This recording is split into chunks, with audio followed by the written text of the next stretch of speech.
오늘 하나님께서 저와 여러분들에게 주시는 말씀입니다. 누가복음 제3장 7절에서 14절까지 있는 말씀입니다. 누가복음 제3장 7절에서 14절까지 있는 말씀.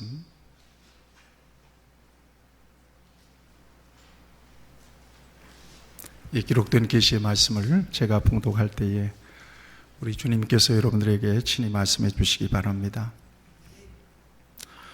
요한이 세례를 받으러 나오는 무리에게 이르되, 독사의 자식들아, 누가 너희에게 일러 장차 올 진노를 피하라 하더냐. 그러므로 회개에 합당한 열매를 맺고 속으로 아브라함이 우리 조상이라 말하지 말라. 내가 너희에게 이르노니 하나님이 능히 이 돌들로도 아브라함의 자손이 되게 하시리라. 이미 도끼가 나무 뿌리에 놓였으니 좋은 열매 맺지 아니하는 나무마다 찍혀 불에 던져지리라. 무리가 물어 이르되, 그러면 우리가 무엇을 하리이까? 대답하여 이르되, 옷 2벌 있는 자는 옷 없는 자에게 나누어 줄 것이요 먹을 것이 있는 자도 그렇게 할 것이니라 하고, 세리들도 세리를 받고자 하여 와서 이르되, 선생이여 우리는 무엇을 하리이까 하매 이르되, 부과된 것 외에는 거두지 말라 하고, 군인들도 물어 이르되, 우리는 무엇을 하리이까 하매 이르되, 사람에게서 강탈하지 말며 거짓으로 고발하지 말고 받는 급료를 족한 줄로 알라 하니라. 아멘. 하나님, 이 시간 하나님께서 나에게 주시는 말씀을 듣고 싶습니다. 내용이 줄여서 많이 기갈이 되어 있습니다. 이 시간 들려주시는 말씀을 통하여 내용이 다시 한번 소생하기를 원합니다. 아합시대 때 40일을 밤낮으로 하나님의 산 호렙에 달려서 바람과 지진과 불이 지나가고 후에 세미한 하나님의 음성을 들었던 엘리야처럼 하나님의 귀한 말씀이 지나갈 때 하나님께서 우리에게, 아니 나에게 들려주시는 세미한 음성을 듣게 하여 주시옵소서. 하나님 말씀하십시오. 우리가 이 시간 듣기를 원하며 힘을 얻기를 원하며 순종하기를 원합니다. 예수님의 이름으로 기도하옵나이다. 아멘.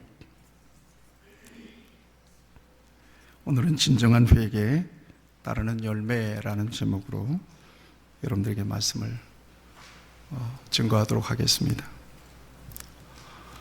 지난주에는 제가 건강검진서를 병원 측으로부터 받았습니다. 성적이 매우 좋지 않았습니다. 저의 건강에 빨간불이 켜졌다는 그런 진단서였습니다. 그래서 의사는 지금부터 당신의 10kg의 체중을 줄여야 합니다. 이제 거의 가이드라인으로 다 와 있습니다. 인슐린 저항성을 높여야 되는데 그러려면 10kg 체중을 날려버려야 되고, 그 다음에 근육의 양을 늘려야 된답니다. 콜레스테롤 수치가 높고 지방간 수치가 너무 높고 간장 수치가 너무 높게 나왔으니까 이대로 가면 이제는 터지는 일만 남았습니다.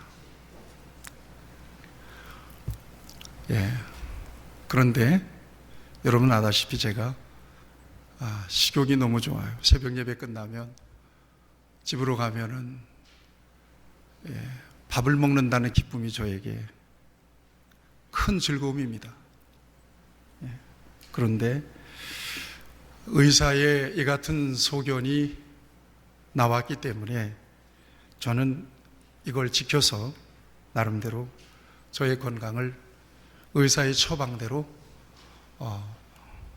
지켜내야 합니다. 쉽지는 않겠습니다만 반드시 그렇게 해야 제 건강이 더 나빠지지 않게 되겠죠. 더 중한 질병으로 발전하지 않게 되겠죠.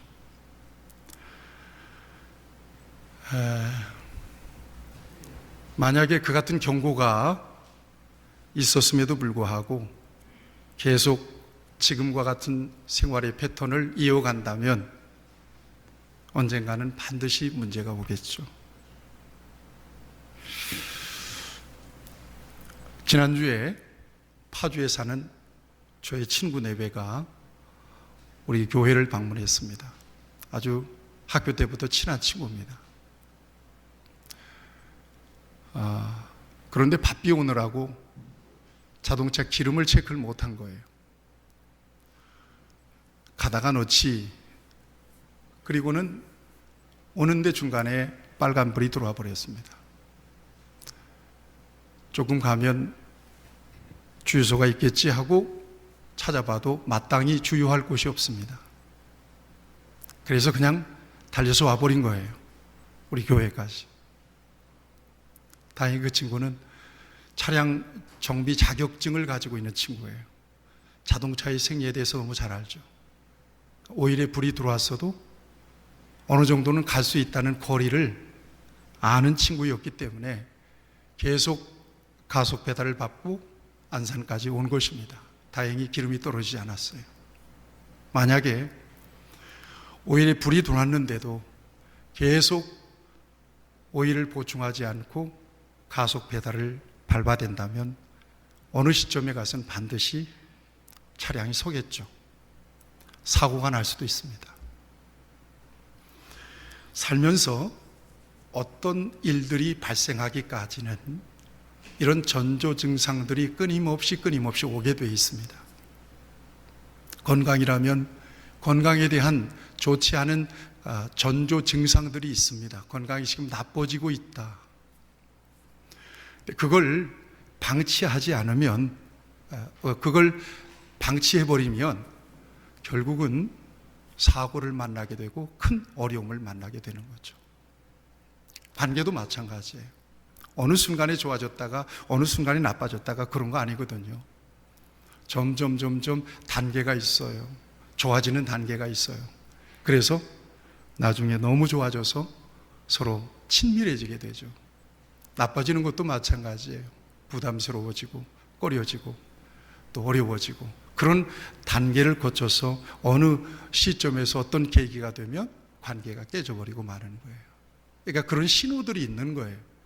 그래서 관계가 참 많이 어려워지겠다 싶으면 피차 간의 관리를 할 필요가 있는 거예요. 어떻게 관계를 좁힐 수 있을 것인가, 어떻게 이 관계가 망가지지 않도록, 더 이상 깨지지 않도록 노력해야 될 것인가, 방법을 찾아서 최선의 노력을 다해야 되겠죠. 그래야 그 관계가 잘 지켜질 수 있는 거죠.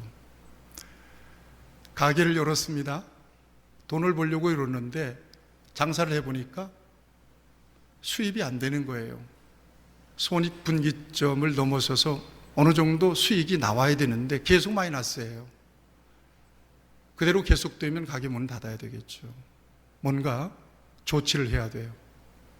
비용 절감을 한다든가 구조조정을 한다든가 이런 조치를 통해서 뭔가 수습하지 않으면 나중에는 굉장히 큰 어려움을 겪게 되겠죠. 제가 어릴 때 살던 동네는 하나의 중간에 기찻길이 있습니다. 쫙 기찻길이 있습니다. 어릴 때 그 기찻길로 쭉 학교를 다니던 기억이 있고, 대못을, 기차가 올 때 대못을 철로 위에 놔서 납작하게 딱 지나가면, 기차가 지나가면 납작해지면 그것으로 칼을 만들어 쓰기도 하고 했는데, 근데 여러 동네가 그 건널목을 지나야 시내를 나갈 수가 있었습니다. 그런데 1년이면 꼭 몇 명씩 죽어요. 사고가 나서. 그래서 차단기를 만들고 그 다음에 영무원을 두고 해서 신호를 보냈는데도 그래도 사고가 줄질 않는 거예요. 하도 사고가 많이 나고 사람들이 죽으니까 여기 무슨 귀신이 붙었나 그래가지고 거기서 무당 구술하고 하는 것을 제가 어릴 때 봤습니다. 왜 사고가 나는 걸까요? 왜 그렇게 사람들이 죽는 걸까요? 이유는 하나예요. 신호를 보냈는데 그 신호를 무시하는 거예요. 차단기가 내려오는데도 그걸 무시하는 거예요. 영무원이 분명히 제재를 하는데도 어떤 마음이 있었는지 그걸 무시하고 가니까 결국은 그런 사고가 나게 되는 거죠. 우리 그리스도인들에게 있어서 하나님과의 관계는 전부라고 봐야 합니다. 신앙은 하나님과의 관계거든요. 그 관계는 우리의 삶의 전부거든요. 신앙생활에 있어서 하나님을 섬기고 하나님과 친밀한 관계를 유지하는 것은 우리의 인생에 있어서 상대적인 어떤 가치가 아니라 절대적 가치라는 말이죠. 그런데 어떤 경우에 하나님과의 관계가 문제가 생겨버리는 경우가 있어요. 자기 영적 관리가 소홀히 됐을 때, 또 어떤 시험을 겪게 되었을 때, 그럴 때 하나님과의 관계가 문제가 생겨요. 여러 가지 시험에 빠졌을 때 하나님의 은혜가 막혀요. 예배의 은혜가 막혀요. 말씀이 들어오질 않아요. 기도문이 딱 막혀버려요. 영적으로 답답해져 버립니다. 속에서 우리의 영은 답답하다고 소리를 지르는 거예요. 고함을 지릅니다. 살려달라고 고함을 지르고 있습니다. 하나님과의 관계 위기가 생긴 거예요. 영적인 위기가 온 것입니다. 그런 신호를 내 영이 보내고 있는 거예요. 지금 적색불이 들어왔다. 지금 위기다. 빨리 그 원인을 찾아서 해결해야 됩니다. 더 이상 방치하면 더 큰 어려움을 겪게 되죠. 중요한 것은 그 원인이 다른 환경이나 다른 대상이나 나아가서 하나님께 있지 않습니다. 그렇게 영적으로 막히고 답답해지고 영적으로 큰 시험에 빠져서 모든 은혜가 차단되는 것은, 하나님과의 관계가 소원해지고 멀어지는 것은, 그것은 분명히 나 자신에게 원인이 있다는 것입니다. 생각해 보세요. 난 누구 때문에 시험 들었어?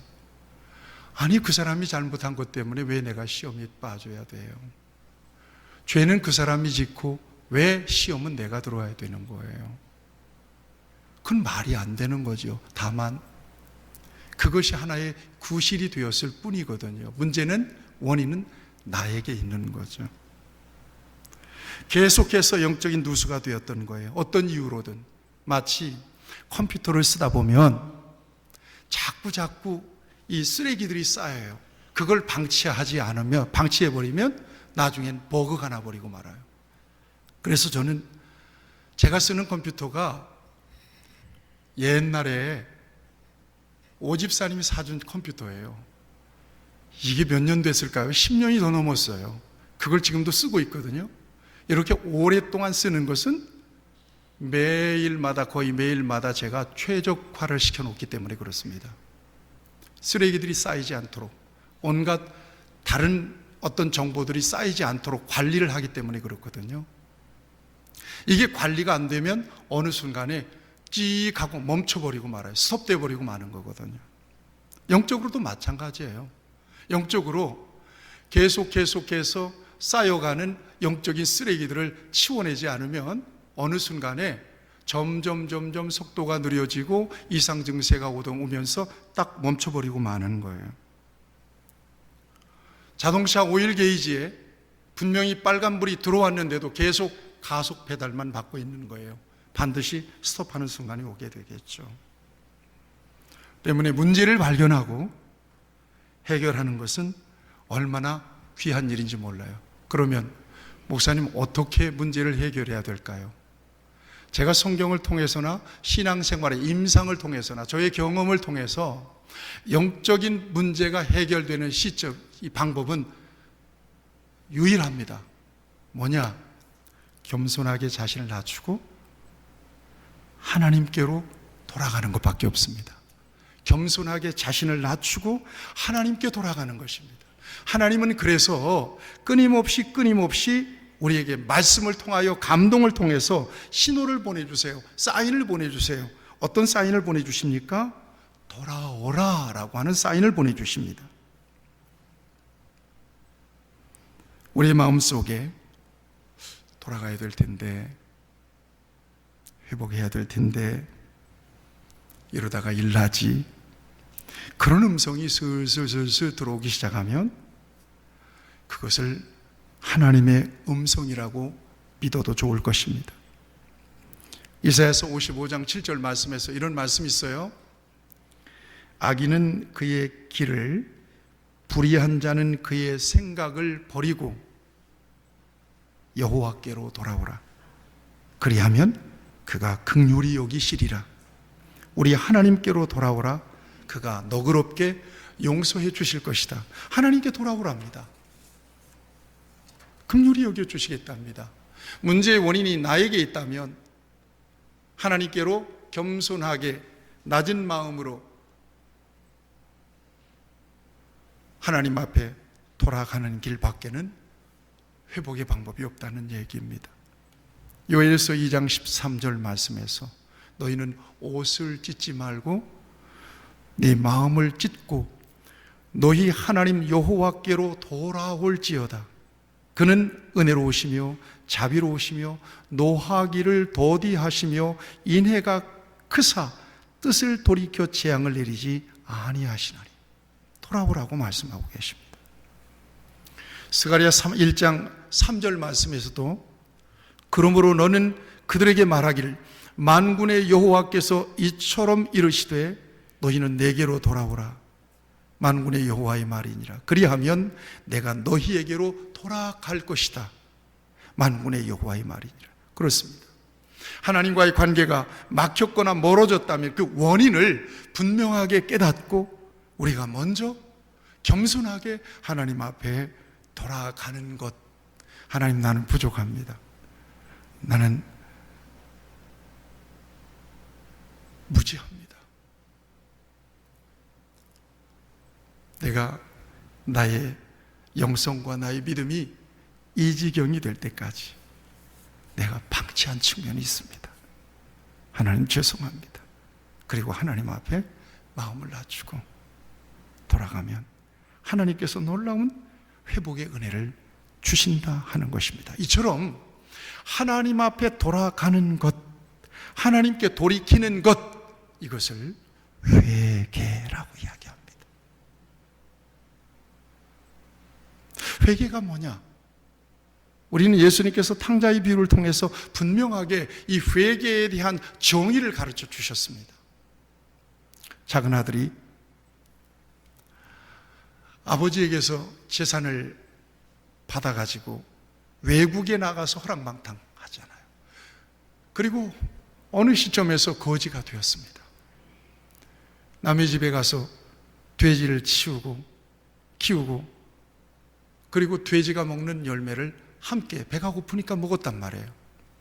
그렇게 한동안 살다가 갑자기 어느 순간에 그 아들이 자기 집을 생각하는 거예요.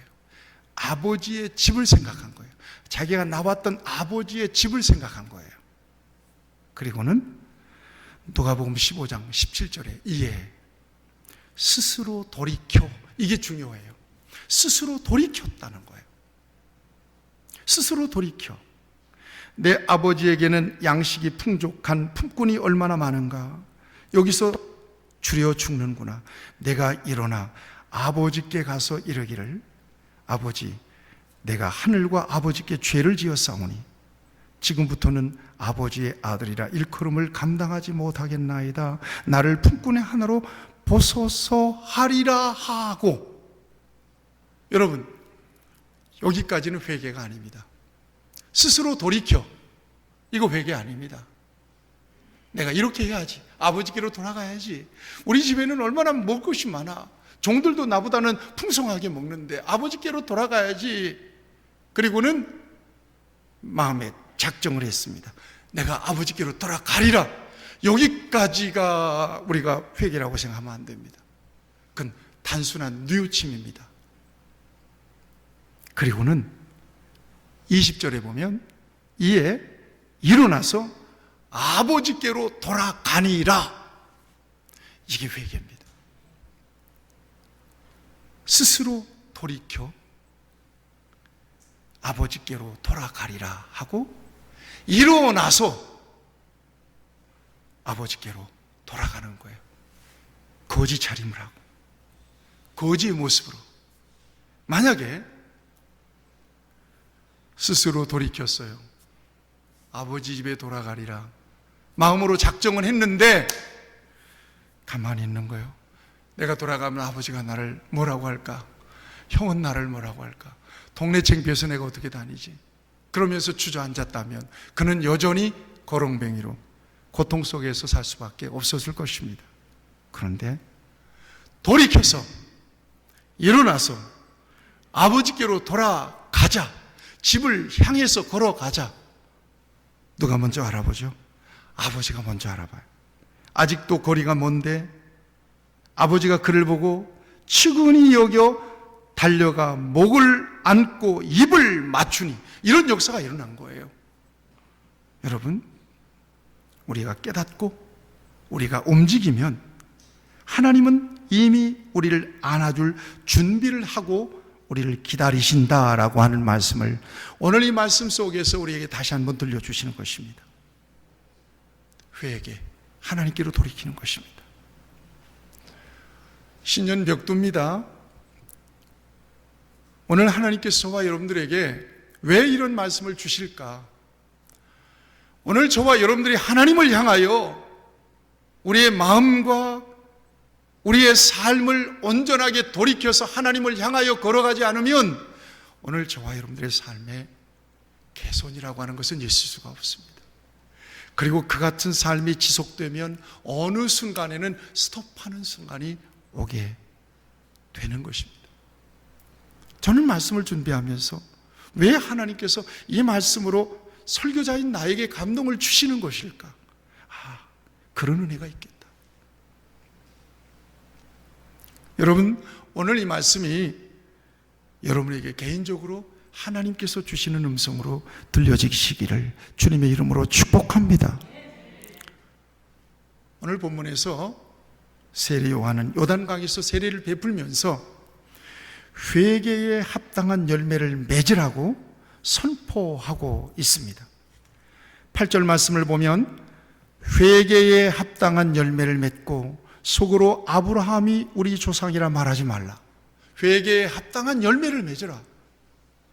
회개에 합당한 열매라고 하는 것은 도대체 뭘까? 잘못됐지. 깨닫는 것이 진정한 회개가 아니라는 것입니다. 잘못했습니다. 자각하고 인정하는 것도 진정한 회개가 아니라는 것입니다. 이것은 행동의 변화를 말씀하고 있는 것입니다. 행동의 변화. 원인을 알고 믿음으로 느끼는 것만이 아니라 돌아서는 거예요. 의지적으로 돌아서는 것입니다. 이것이 진정한 회개인 것을 말씀하고 있는 것입니다. 회개는 그에 합당한 열매가 나타날 때 행동과 돌이키는 그런 삶의 열매가 나타날 때 진정한 회개라고 하는 것입니다. 건강에 문제가 생겼으니까 운동하고 살을 빼야 된다. 자각만 가지고는 안 된다는 것입니다. 실제로 적게 먹고 열심히 운동까지 해야 진정으로 건강을 유지할 수가 있는 거죠. 인간관계도 그렇고 우리의 신앙생활도 그렇다는 것입니다. 믿음이 떨어졌다, 왠지 은혜가 안 되고 영적으로 답답하다고 느끼는 것만 확인하는 것만이 아니라는 거예요. 다시 기도하고 다시 겸손하게 하나님의 말씀으로 돌아가서 경건 생활을 시작하는 것, 이것이 진정으로 하나님 앞에 돌이키는 것이라는 거예요. 이게 회개에 합당한 열매라고 하는 것입니다. 그래서 사람들이 말합니다. 오늘 본문 말씀에서 뭐라고 얘기합니까? 그러면 우리가 어떻게 하리까? 무엇을 해야 하리까? 라고 10절 말씀에서 세례 요한에게 묻습니다. 그러면 우리가 어떻게 하면 좋겠습니까? 회개에 합당한 열매를 맺어라. 그러면 우리가 어떻게 하면 좋습니까? 그러자 뭐라고 얘기합니까?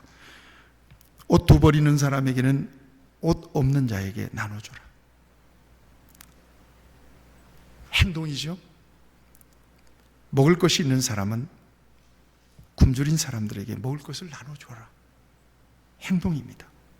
이것을 요구하고 있습니다. 세리들도 마찬가지입니다. 세리들은 세금을 받는 사람들이잖아요. 세금을 받고 그것으로 자기의 것을 따로 더 걷어서 아니면 부정을 해서 자기의 것을 챙기는 사람들이 세리잖아요. 세리들도 회개에 합당한 열매를 맺어라. 어떻게 하면 좋습니까? 이렇게 하라는 거예요. 부과된 것 외에는 거두지 마라. 이건 행동입니다. 구체적으로 잘못된 것에 대한 행동입니다. 군인들도 마찬가지입니다. 14절에서 우리는 무엇을 해야 됩니까? 군인들은 힘을 가졌잖아요. 강탈하지 마라. 힘으로. 그 다음에 거짓으로 고발하지 마라. 그 다음에 받은 바 급료를 족한 줄 알아. 이것은 행동입니다. 행위입니다. 이것이 바로 회개에 합당한 열매라고 오늘 성경은 우리에게 가르쳐 주고 있는 것입니다. 입술로만이 아니다. 의지적으로 돌아서야 된다는 것입니다. 마음으로 뉘우치는 것만이 아니라는 거예요. 의지적으로 행동으로 돌이켜라는 것입니다. 우리가 주목할 말씀이 있습니다. 어떤 말씀인고 하면 8절 말씀입니다. 너희가 속으로 아브라함이 우리 조상이라 말하지 말라. 내가 너희에게 이르노니 하나님이 능히 이 돌들로도 아브라함의 자손이 되게 하시리라. 아브라함이 우리 조상이라고 말하지 말라. 유대인들은 자기들이 가지고 있는 이 선민의식이 자기들의 의가 되었던 거예요. 그래서 자기들은 신분적으로 종교적으로 전혀 흠잡을 데가 없는 삶을 살고 있다고 스스로 자부하고 있었던 사람들이었습니다.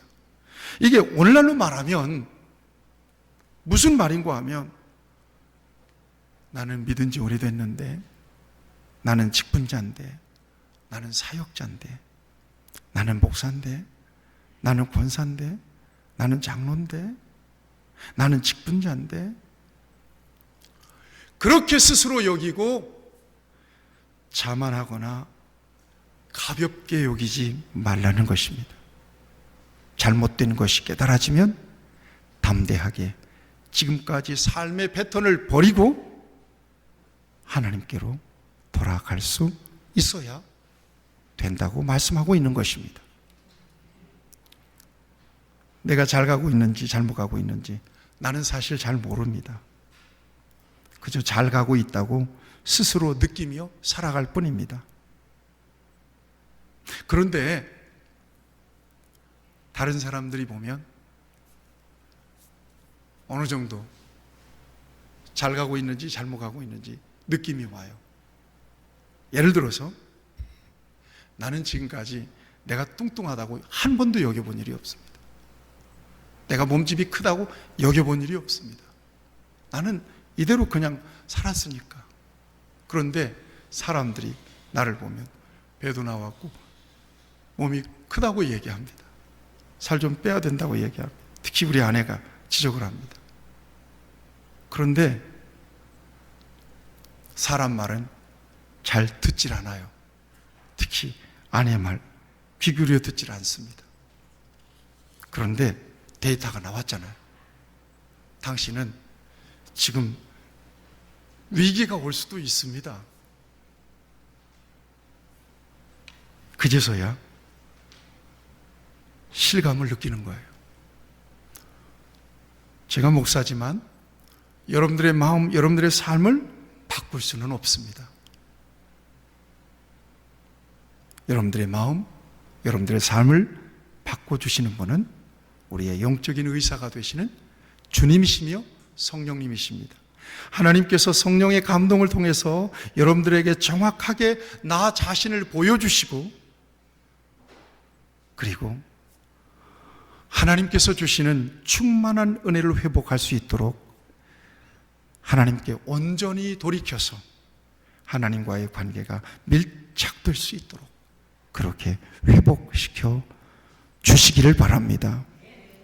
하나님은 우리를 너무나 잘 아시기 때문에 오늘 말씀을 통해서 저와 여러분들에게 말씀해 주신다고 믿습니다. 오늘 우리의 자세를 바르게 잡아주시는 것입니다. 회개에 합당한 열매를 맺어라. 방치하면 안 된다고 말씀해 주고 있는 것입니다. 우리의 건강을, 영적인 건강을 정확한 데이터를 통해서 하나님의 성령은 우리에게 말씀해 주시고 가르쳐 주시고 보여주시는 것입니다.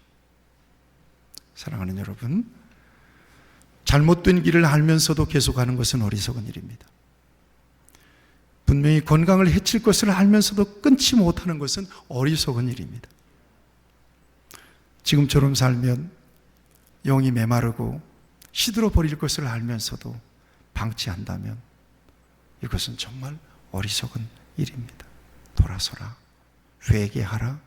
회개에 합당한 열매를 통해서 행동을 교정하고 삶의 패턴을 교정하라고 우리 주님은 명령해 주십니다.